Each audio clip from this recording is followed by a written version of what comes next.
ele não está vendo, Recording is on. não está vendo nada, ou você está vendo que a natureza está se renovando e tudo vai voltar a ser o que era. Então, o personagem, o leitor escolhe o final que ele quer. Eu deixo na mão do leitor. Agora, tem coisas muito curiosas dentro desse livro. Muita gente me pergunta assim, o que foi feito de Adelaide? Adelaide, num certo momento, vai embora. Desaparece do livro. E ninguém se explica, ninguém explica. E o próprio Sousa não procura explicar. Isso aconteceu com um amigo meu, que a mulher desapareceu. Foi embora. Ele nunca mais soube dela. E o mais curioso, eu falei assim, mas você não quer saber por quê? Ele falou, não sei, não quero saber. Não sei se eu saber vai me machucar tanto, que vai ser pior do que não saber. Então tem aí uma atitude dele também. Mas eu não sabia também se o Sousa ia se preocupar muito, porque a Adelaide é uma mulher que é apagada dentro do livro.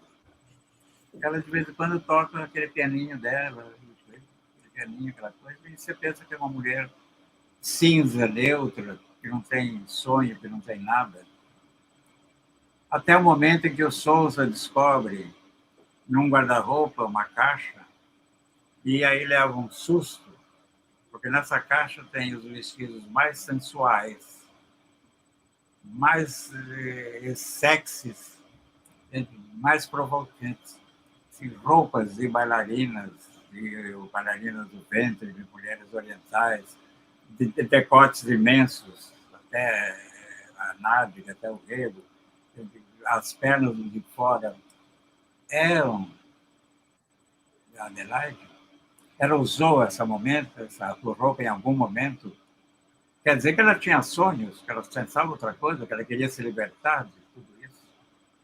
Eu também não expliquei. Porque esse capítulo foi tirado de um fato real na minha casa, na minha vida. Meu avô Brandão, sobre o qual eu já falei, ele tinha, que era casado com vovó Branca. Vovó Branca tinha uma irmã, Margarida, que tinha sofrido uma febre na infância e ficou aleijada, deficiente física. E andava com muita dificuldade, né, porque é todo torto, assim, e usava sempre saias marrons até os pés. Católica profunda e leitora. Ela tinha 2 volumes da história da Carochinha e depois ela arranjou outros volumes de história. E ela contava para nós, netos, as histórias. Contava. E às vezes ela contava a mesma história mudando de país, e mudando de lugar. E um dia um neto falou, tia, sabe, criança assim, tia Margarida, a senhora é aleijada e como é que viajou tanto país que a senhora fica falando? Onde está isso? Ela falou assim. Foi outra lição que a tia Margarida me deu. Está na cabeça. Inventa, delire, imagina e faz e vai em frente. Felizmente eu tive essa gente em volta de mim. E aí, quando a tia Margarida morreu, ela tinha um quarto dela, um grande armário feito pelo meu avô para ela. Se descobriu uma caixa exatamente de vestidos estranhíssimos, decotadíssimos, sensualíssimos, destinados a excitar. Nunca se soube em que momento ela mesma, porque ela costurava bem com as mãos, só as 2 mãos, em que momento que ela fez isso? E quem trouxe esse material para ela? Seria o verdureiro que às vezes passava? Seria o padeiro que às vezes passava? E às vezes ela conseguia chegar até a porta? E quem comprava aqueles vestidos esvoaçantes, aqueles panos esvoaçantes e transparentes? Ela tinha, parece, uma mesada ou alguma coisa, ela tinha algum dinheirinho. Então, um mistério profundo na coisa que durante anos se falou e depois silêncio absoluto. Tia Margarida, íntegra, moral, católica, detestando o pecado, sonhava com o pecado. Deixei tudo isso para o livro. E eu faço isso também para provocar o leitor. leitor que pensa o que quer. Eu não sou obrigado a explicar nada dentro do livro. Eu detesto livros muito bem explicados. Eu quero que tenha sempre alguém falando assim, o que será aquilo lá? No fundo, são alguns aspectos, eu sei lá o que mais. Mas eu não sei se vocês querem fazer perguntas, se vocês querem fazer observações, o que mais que eu posso falar. Entra um momento em que uma jovem entra em campo para seduzir. E você não sabe se ela realmente seduziu ou não o Souza. Mas aí era um novo mundo que aparece. Talvez essa jovem que aparece seja assim, alguma coisa vai acontecer. Já começa a acontecer, mas as pessoas não estão entendendo o que pode acontecer. Também não explica os personagens. Eu estou lembrando, sabe do quê? Daquela anotação sua, falta delírio no livro. Eu me lembro que você escreveu, de repente você falou assim, falta delírio no livro. Que daí você começa a adicionar tudo, todas essas questões aí que você está trazendo aí, né, até a dúvida se a Adelaide existiu ou não, se o filho existiu ou não também, né, da Adelaide, enfim, você vai pondo e até o broto, né, e a chuva também entram, né? Quando você acha que falta delírio, né? Eu lembrei dessa sua frase que você era um comando, né, que você estava dando, né? Vamos lá, né? Precisa mais delírio, precisa sair desse real insuportável também que você estava criando. E eu acho que também uma coisa interessante, que é a coisa do delírio associado aos parágrafos. Eu acho que Agora, o delírio era o próprio livro, eu não estava vendo isso. O grande... exato. Era isso. Então, o autor, às vezes, está fora do livro, não está sabendo o que ele está fazendo. Não, e os parágrafos fixos, né, de 5 linhas, que também, na hora que ele começa, né, com o delírio dele, também os parágrafos alucinam, né? E aí, acho que eu li numa análise tua, né, Cecília? Os parágrafos todos têm 5 linhas, né? Do livro inteiro. Ele fez uma pauta, assim, e daí estabeleceu o jogo para ele. E se eu fizer o livro inteiro? Assim, e fez. Mas também foi o seguinte, os críticos são muito... se atêm a picar coisas... Você não tem, às vezes, a mínima ideia do que são. Chegou o Luiz agora. E aí, eu falei assim, eu vou fazer um truque. Eu só foi um truque que eu apliquei para brincar com os críticos. Simplesmente. Eu vou fazer o quê? Um dia eu fiz, sem querer, 3 parágrafos, os 3 tinham a mesma... Falei, é isso. Eu vou fazer o livro inteiro assim, e a crítica vai ficar se masturbando desesperadamente para entender essa porra aqui. Que não tem sentido nenhum. É narrativa. Ninguém fala em 4 linhas, 5 linhas. Ninguém fala. Mas eu quis fazer para desafiar. Era jogo. A gente tem jogos quando faz as coisas. Ou para desafiar a crítica e o teórico. Eu acho muito curioso os teóricos. Eu já li cada coisa sobre o livro que eu acho interessante. Eu aceito tudo. Não, e depois o interessante dos parágrafos é que daí você ia cortando, né? Quando você cortava nas suas revisões, você cortava a palavra por causa desse do estilo bem, né, compacto. E daí você tinha que adicionar coisa para completar as 5 linhas, né? Porque, Cecília, acontece o seguinte, quando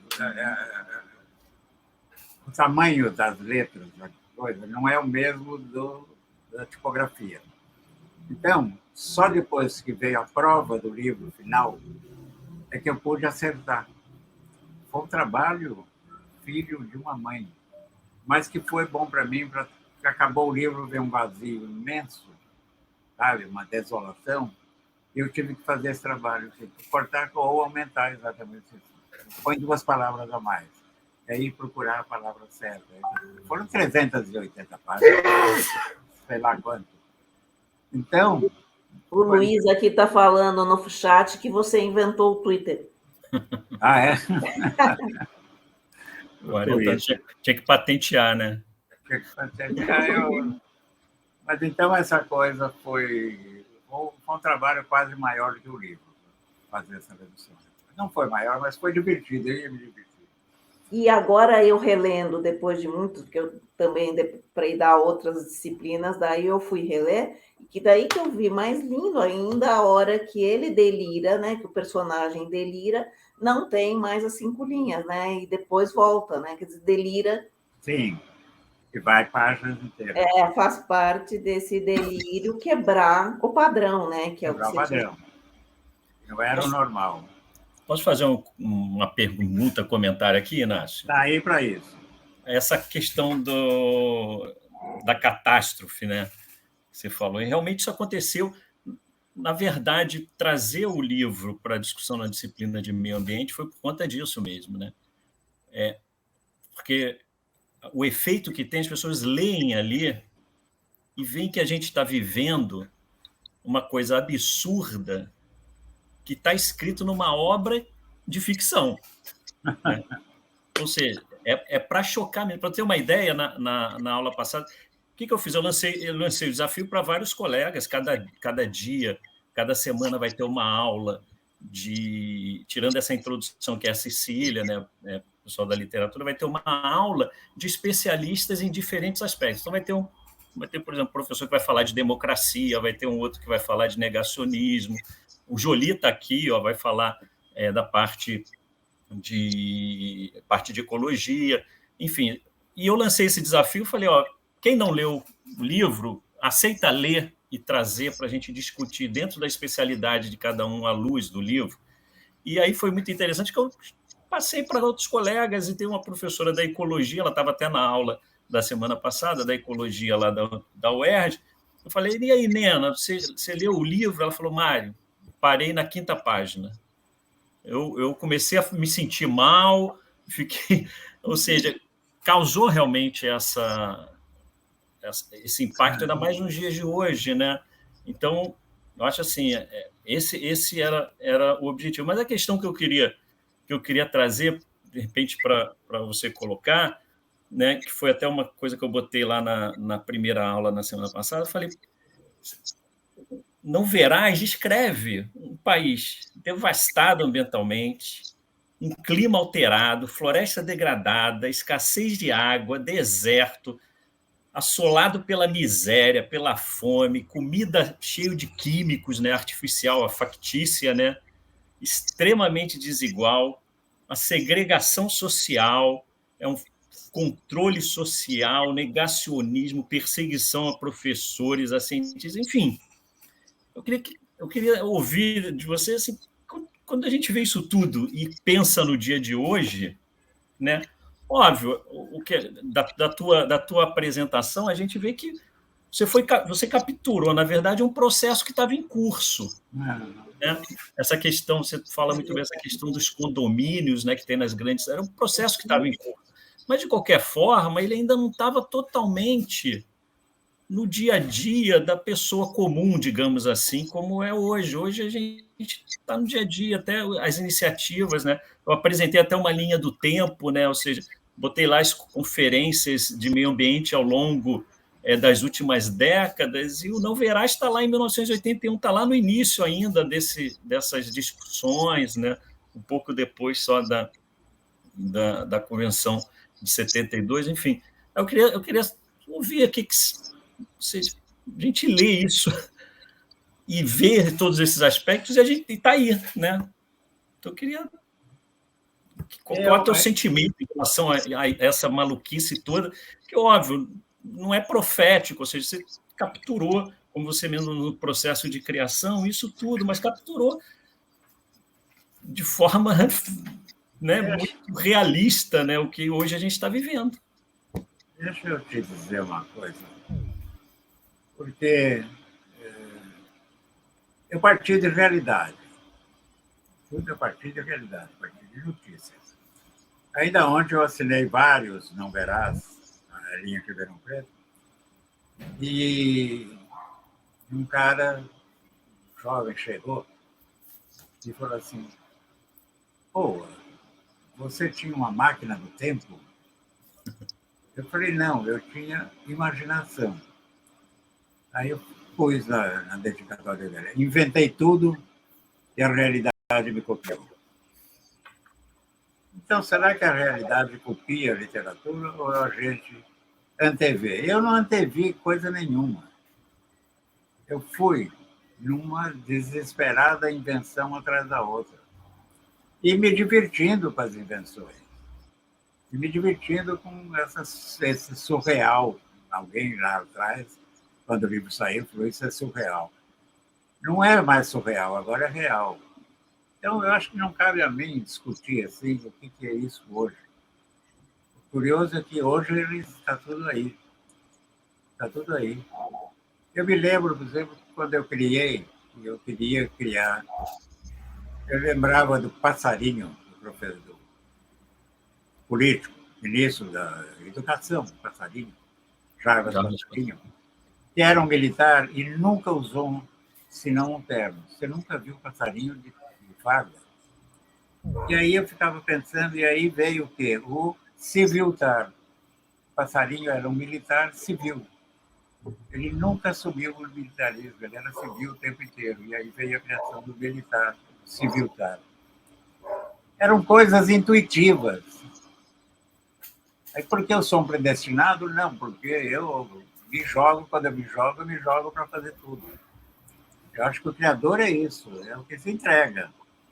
E várias, você acha que Swift ficou pensando em Lilliput como? Ele jogou, mandou aquilo ver e acabou. Ele, Admirável Mundo Novo, 1984, foi toda tirada da realidade do mundo e aconteceu, acabou acontecendo, está aí. E Alice no País das Maravilhas. O dia que minha tia, a madrinha, me deu o livro, eu li que ali se corre, cai no buraco, e lá atrás do coelho, e lá é um outro mundo às avessas. E aí eu falei: mas isso pode? Meu pai disse: pode. O mundo já está virado de ponta cabeça. Meu pai. Então, no fundo, o Não Verás, para mim, foi o mundo de ponta cabeça. Exatamente, eu queria inverter tudo, talvez subverter tudo, para me divertir. Enquanto eu, como pessoa, no fundo, eu sou a minha classe, eu sou o meu grupo social, eu sou tudo. Eu sou um homem que leu, professor. Então, eu também represento o ser humano. Então, quando eu quero subverter, eu subverti tudo. Elevar à potência máxima. Porque eu lembro que o professor de matemática dizia assim: a coisa mais interessante na matemática é quando você tem um número elevado à sua potência máxima e ele deixa de ser aquele número.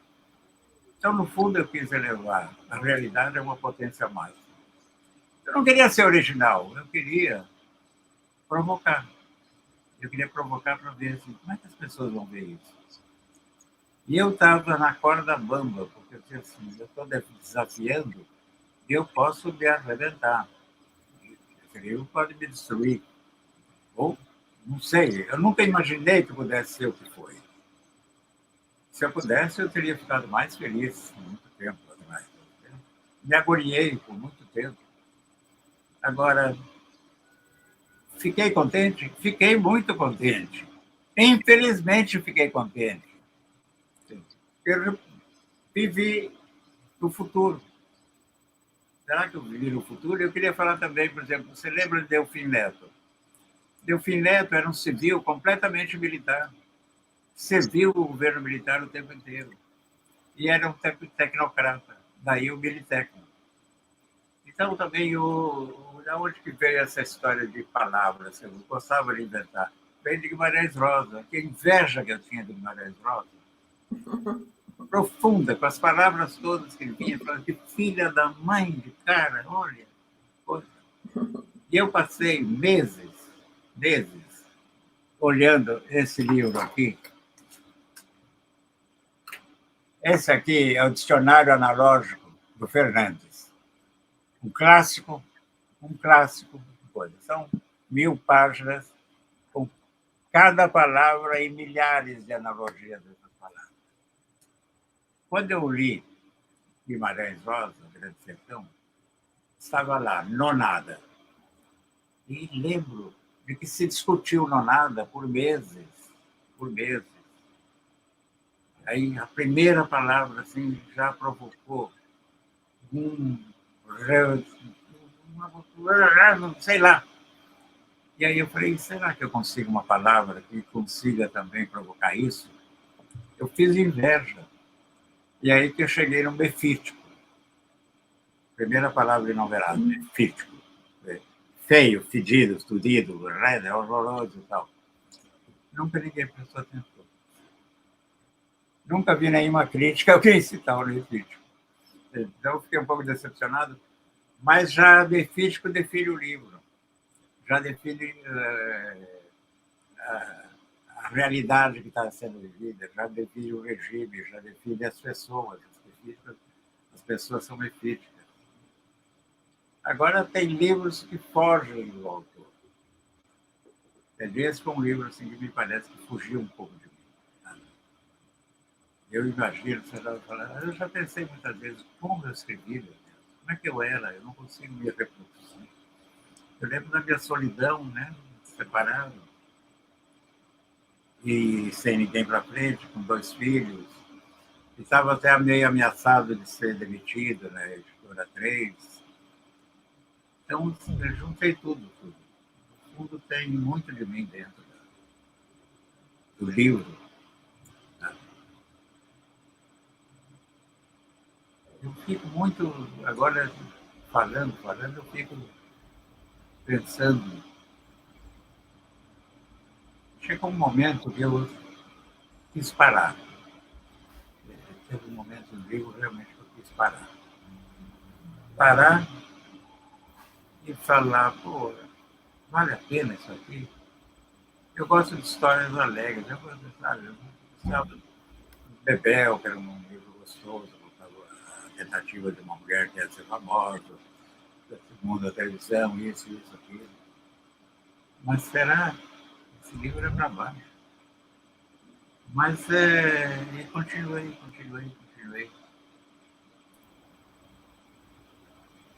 É porque eu fiquei meses e meses, acho que está no diário, fiquei meses parado.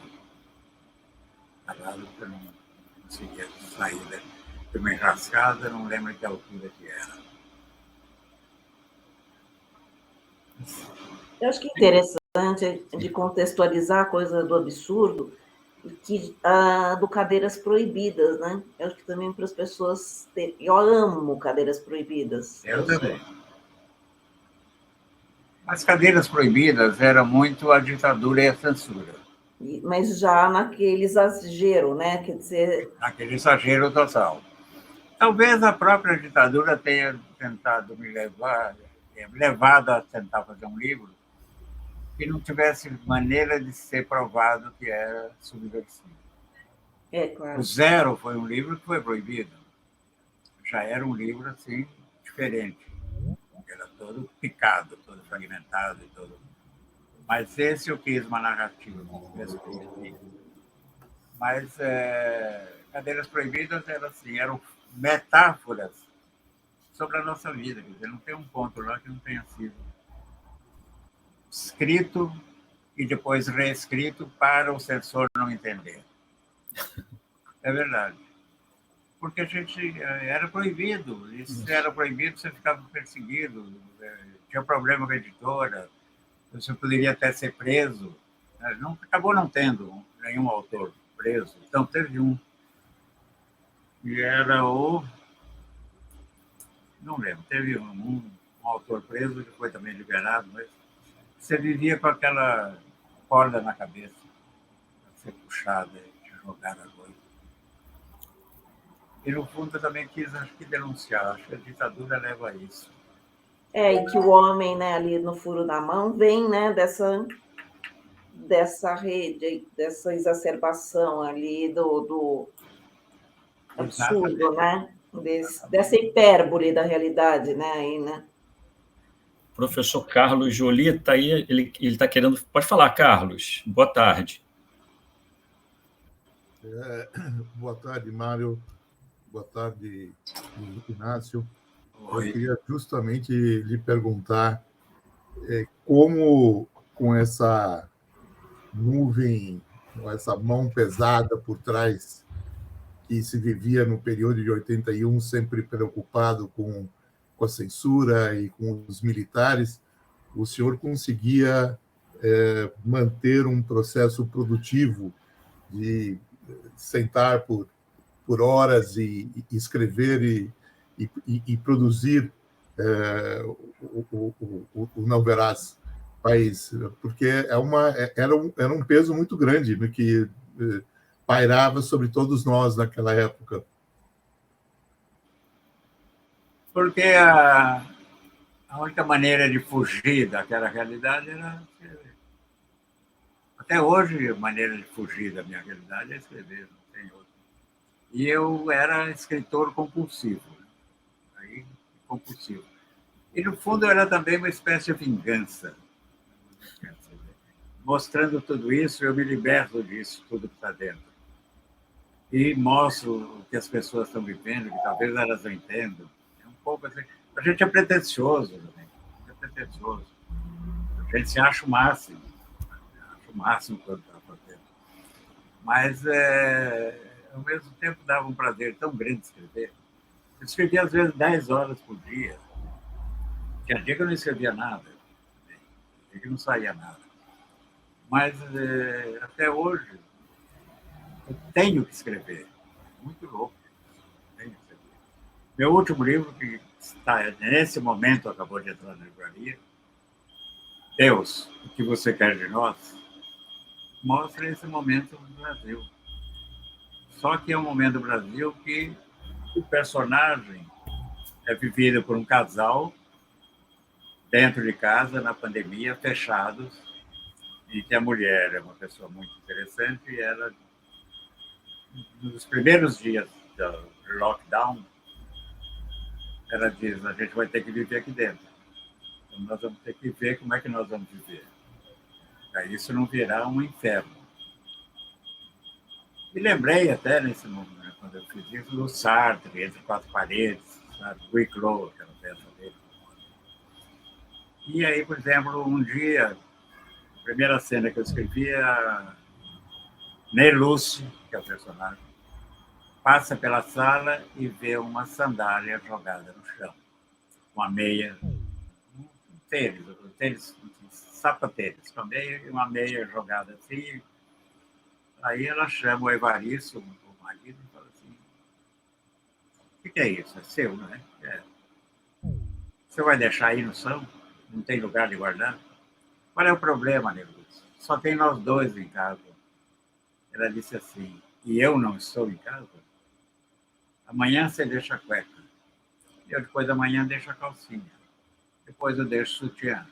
Você deixa e aí vai virar uma bagunça. Então, o tempo inteiro tu vai tendo esse questionamento entre os dois. Há momentos que eles se odeiam, momentos que eles se amam, momentos que eles transam, momentos que ele brocha, momentos que ela brocha. Outra aquela coisa que vai. Porque, na verdade, ninguém é embroxado, a não ser o nosso Bolsonaro, segundo ele declarou. Mas, nesse novo livro, dá tudo isso. O que eu fiz para sair desse sufoco?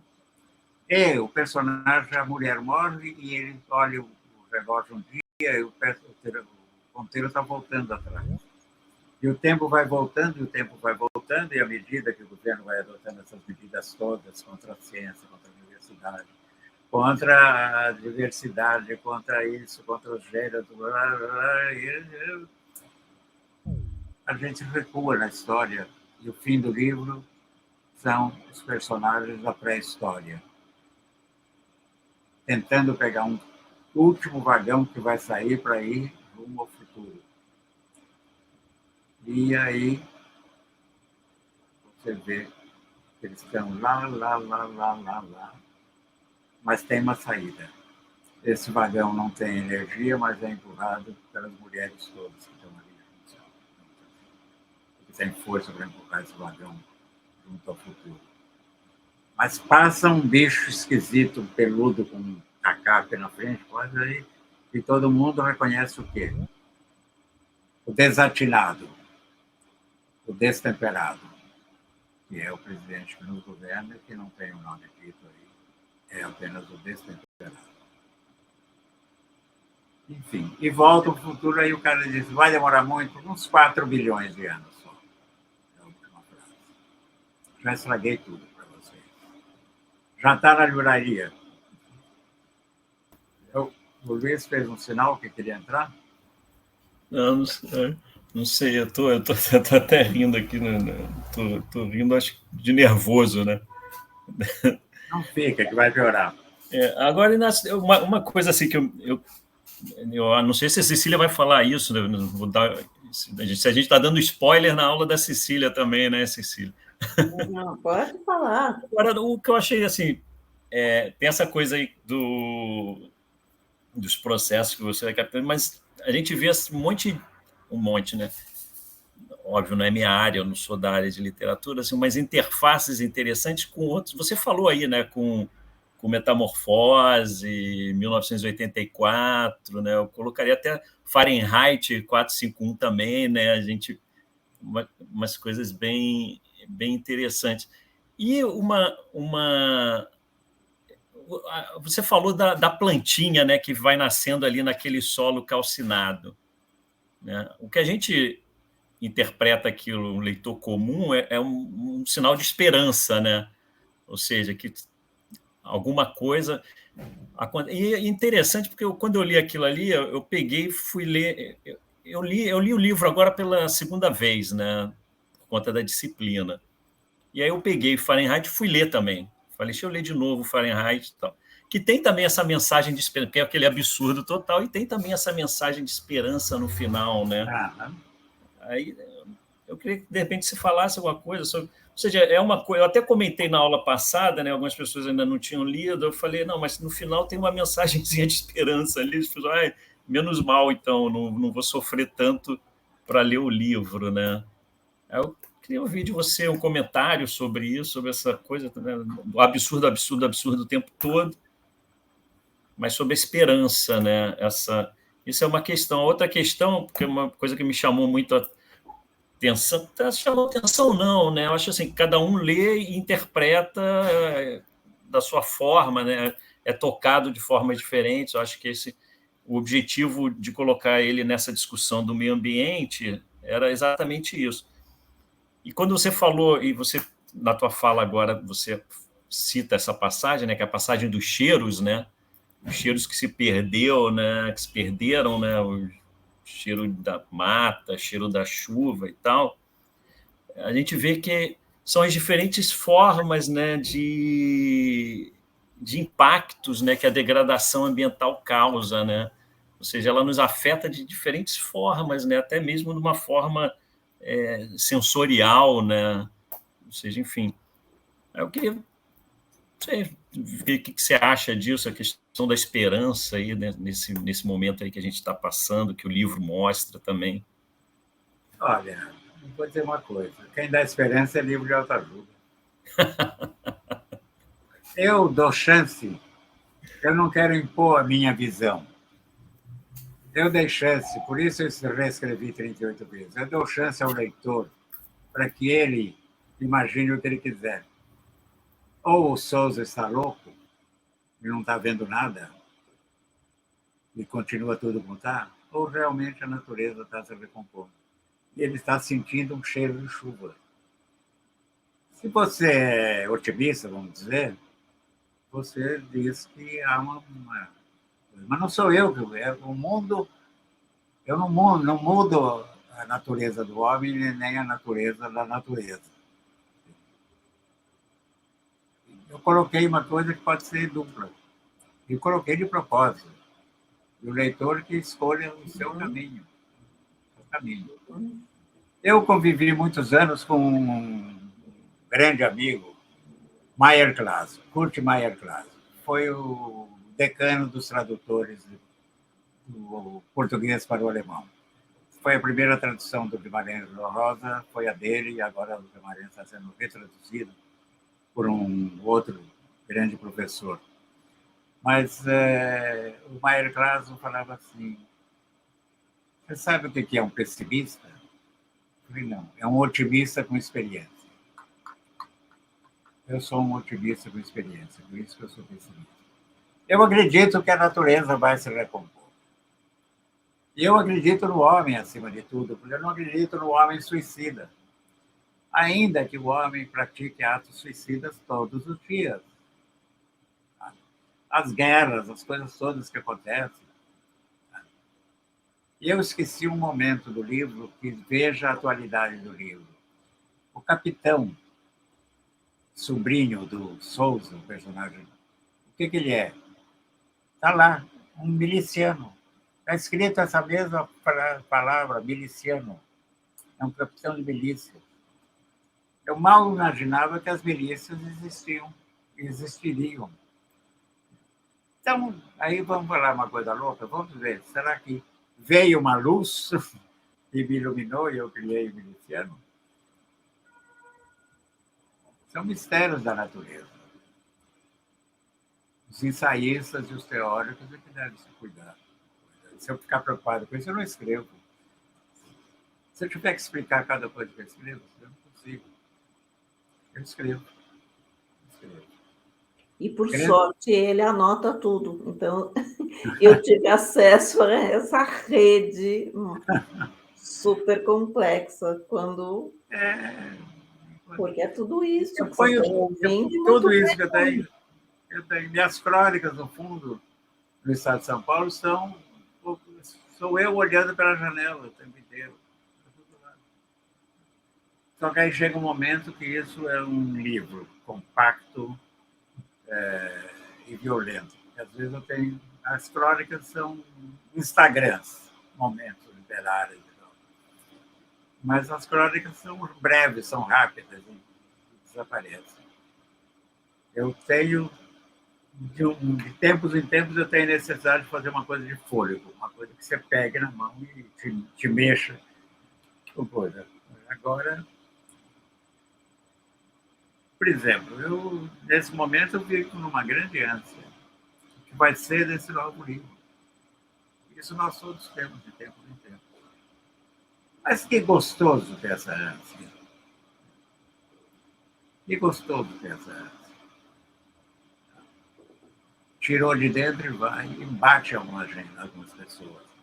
Nenhum bateu tanto quanto não verá. Mas não deixa. O zero bateu muito, mas principalmente numa geração. Mas você fica esperando. Fica esperando. E o autor não explica só a obra. O autor não explica, o autor escreve. Essa conversa comigo é rara. Eles me fazem perguntas que eu gostaria de saber responder. Porque às vezes eu mesmo me pergunto por que eu fiz isso. Mas que eu sempre escrevo essa dedicatória. Inventei e aconteceu. A culpa não é minha. A imaginação foi muito despertada em mim desde criança, muito essa obsessão, esse delírio das fantasias. Quando era criança, eu volto muito a essa professora Lourdes, porque um dia eu fiz uma redação. Era noite, no dia seguinte eu tinha aula de manhã e eu não tinha redação, que eu tinha que ter feito em casa. E meu pai perguntou, fez a redação? Eu falei, não, pai, não tem assunto. Eu falei, como é que vai ser? Nesse momento, era final de tarde, na verdade, começo da noite, passou um caminhão em Araraquara tinha 40 mil habitantes na época. Passou um caminhão anunciando a chegada de um circo com uma girafa que tinha o maior pescoço do mundo. Aí, eu criança, eu falei, pai, como é que é a girafa? Meu pai tinha uma enciclopédia Jackson, 20 volumes, que tinha tudo. Foi lá, virou, abriu, mostrou a girafa, eu vi aquele pescoção, e me veio a história de uma girafa que o circo traz, com um pescoço de 200 metros de altura. E que ela escapa do circo e atrapalha tudo na cidade, porque enrosca o pescoço nos fios elétricos e nas árvores. Araraquara era muito arborizada, foi uma das cidades mais arborizadas da América Latina. Hoje não é mais.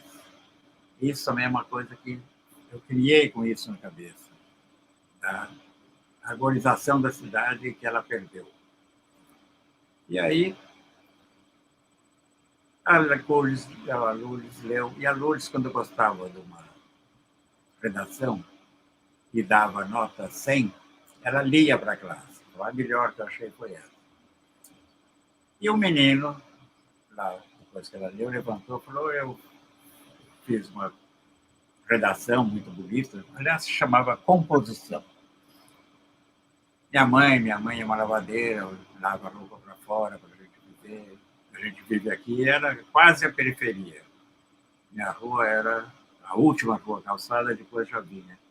Então, e às vezes falta água, falta sempre, a prefeitura não manda água. E eu fiz uma história tão bonita e a senhora me deu 40. O Inácio, que mentiu tudo, a senhora deu 100. Ela falou: ele não mentiu. Ah, o que ele fez? O Inácio fez uma fantasia. Ah, é? E o que eu faço com a fantasia? Um dia você vai aprender que a fantasia vai te ajudar a suportar a vida. No fundo, toda a minha literatura foi a fantasia me ajudando a suportar a vida. Inclusive Não Verás. Inclusive todos os outros livros chamados distópicos que eu fiz. Não Verás. A gente precisa de fantasia. Sem ela, é mesmice, a chatice é o dia seguinte igualzinho hoje, outro dia igual hoje, outro dia igual hoje, e aí não tira na cabeça. Eu faço a realidade para brincar com a minha fantasia, e aí eu falo o que eu quiser. O que eu quiser. Cecília, quer fazer algum comentário? Não, só estava lembrando do calor de Araraquara também, né? Ah, é muito, é verdade. Isso pode ter influenciado também. E eu sempre detestei o calor. Sempre detestei o calor e vivi na cidade mais quente do mundo. E ontem estava em Ribeirão. Imagina, Ribeirão Preto, que é um outro inferno. Mas ontem estava frio, estava 26 graus. Apenas. Mas, não, também uma outra coisa, minha mãe dizia muito: sai do sol, menino. Sai do sol, menino. Porque isso faz mal. Eu não sei que mal eu podia fazer, porque senão matava todo mundo na praia. Minha mãe odiava que a gente fosse ao sol e odiava que a gente fosse ao rio brincar, porque sol e rio podia dar pneumonia. Eram todas as crenças que tinham, né? E tem o seu livro, né? O Dentes ao Sol, né? Tem meu livro Dentes ao Sol. Que é o primeiro.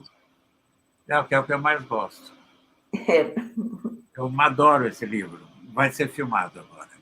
Ah, vai ser filmado? Acabou de ser vendido para um diretor, Belmonte. Vai ser filmado e me convidou se eu quero ajudar no roteiro.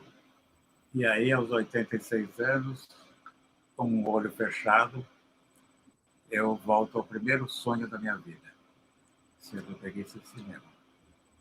Eu tinha 15, 16, 17 anos, meu sonho era ser roteirista. Por causa da Veracruz, que existia aqui em São Paulo, era Veracruz, Multifilmes, Maristela, 3 estúdios. Eu queria estar fazendo cinema. Nunca fiz. Agora é uma chance. Então, no momento que vem a diabetes e essa coisinha aqui no olho, eu vou mudar um pouco de vida. Eu vou tentando me refazer, eu me adoro refazer.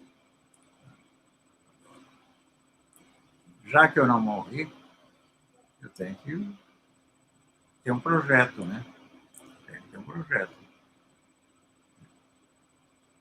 Um dia, a gente estava em Roterdã, num festival de cinema e poesia, um monte de gente convidado.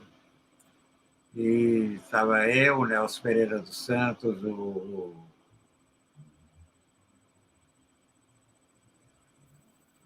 mas era mais uns 2 ou 3. E estava lá o Fernando Birri, criador de uma escola de documentários da Argentina, que foi a maior escola de documentários do mundo. O Maurice Capovilla, diretor de cinema, e o Vladimir Herzog fizeram essa escola. Os dois trabalhavam na última hora comigo. E o Birri estava com 90 e tantos anos. Aí o Nelson Pereira, foi uma conversa, o Nelson Pereira disse assim: Birri, 91, você ainda tem algum projeto, alguma coisa? Ele disse assim: tenho. O que é? Eu não sei, ele está lá na frente e eu estou indo na direção dele para ver o que é. E isso me faz caminhar. Então, eu tenho sempre um projeto que eu não sei o que é e isso me faz caminhar, igual o Birri. Eu não vou ficar parado. São imagens que a gente usa para não falar nada.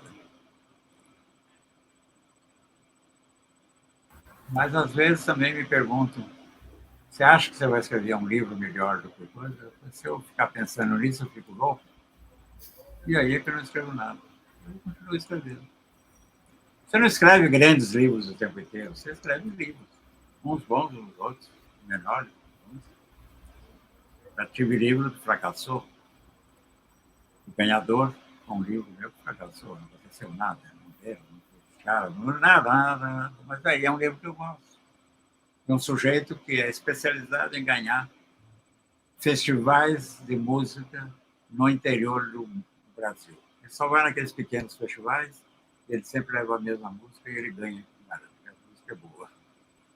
Não aconteceu. E é um cara que eu conheci pessoalmente. Enfim, vai e volta. Sobe e desce. O professor Carlos quer falar novamente. Carlos? Pode falar. Se alguém também quiser fazer alguma pergunta, gente, vocês, por favor, levantem a mão. Cadê os alunos? Cadê os outros alunos? Os alunos Eles são envergonhados. envergonhados. Só a minha cara que é brava. No fundo, eu sou um grande gozador. E não tem pergunta ruim, tem resposta ruim. Vai lá, Carlos.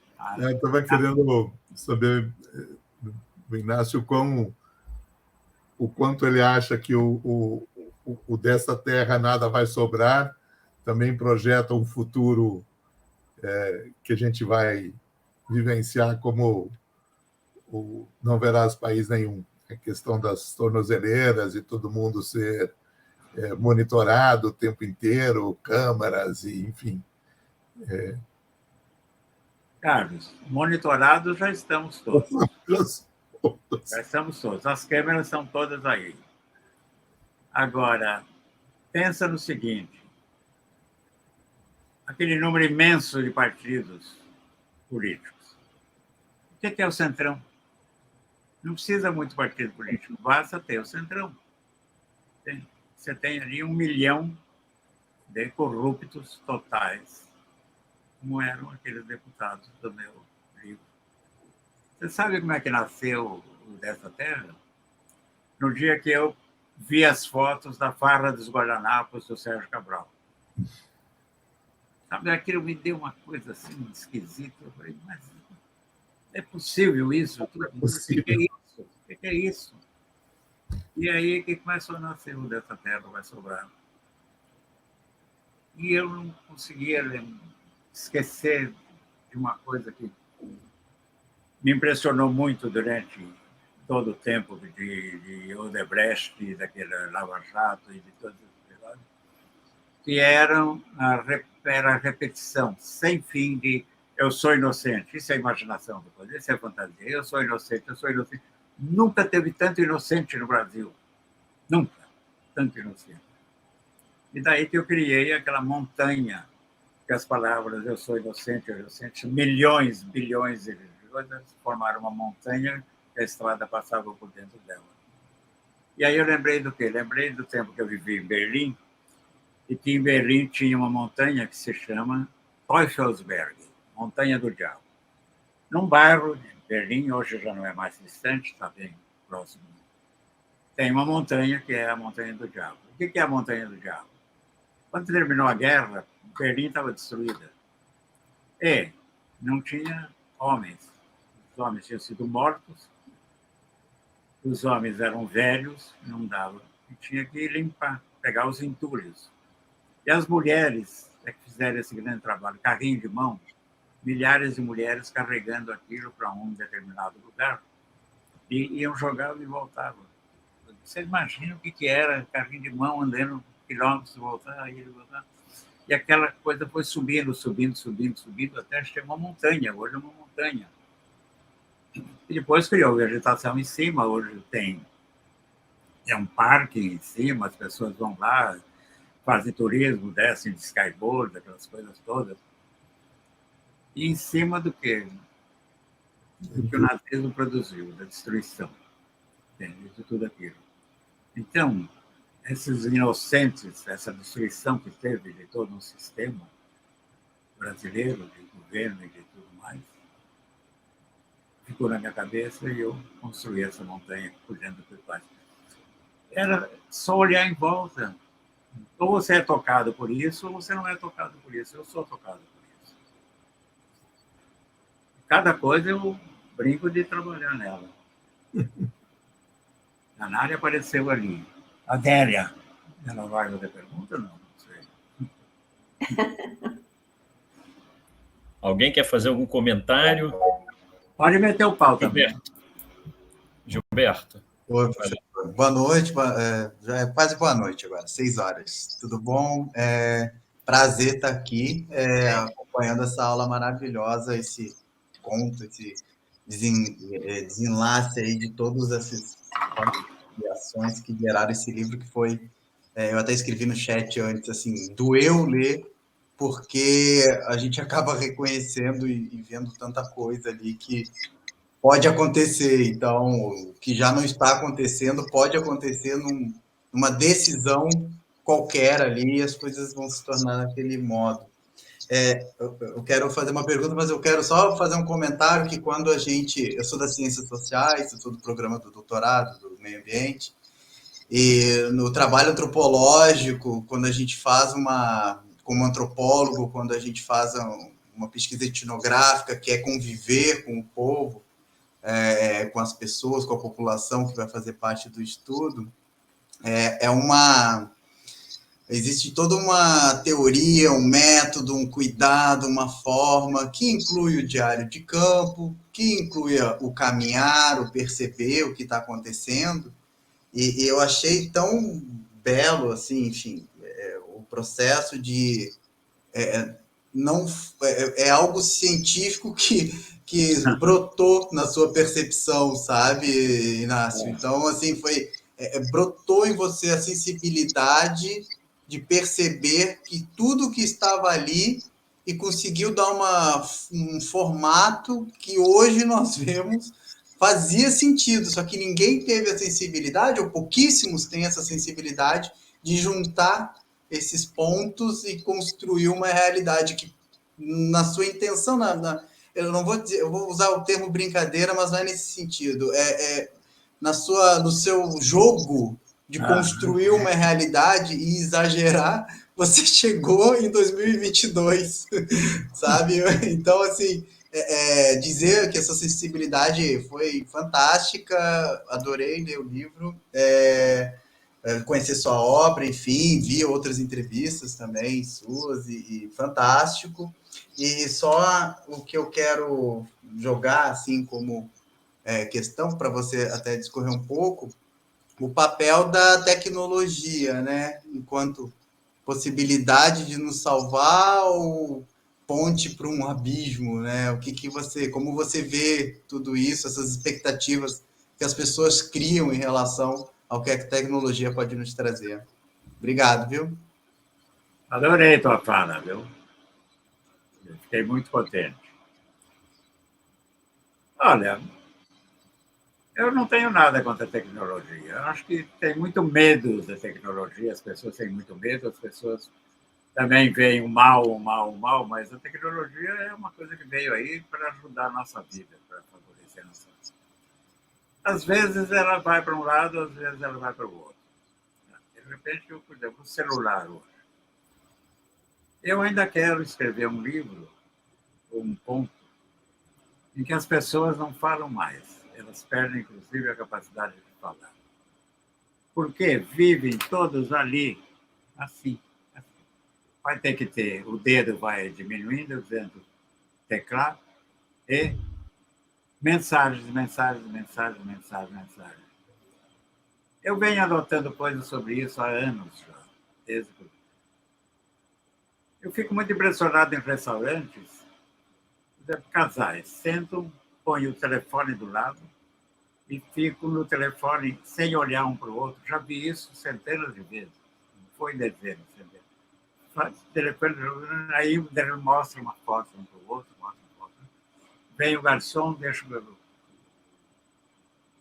cardápio, e agora também já está mais complicado, porque você não põe mais o cardápio. Tem um QR Code, você põe lá e coisa. Eu adoro ler o cardápio e ver a descrição do prato.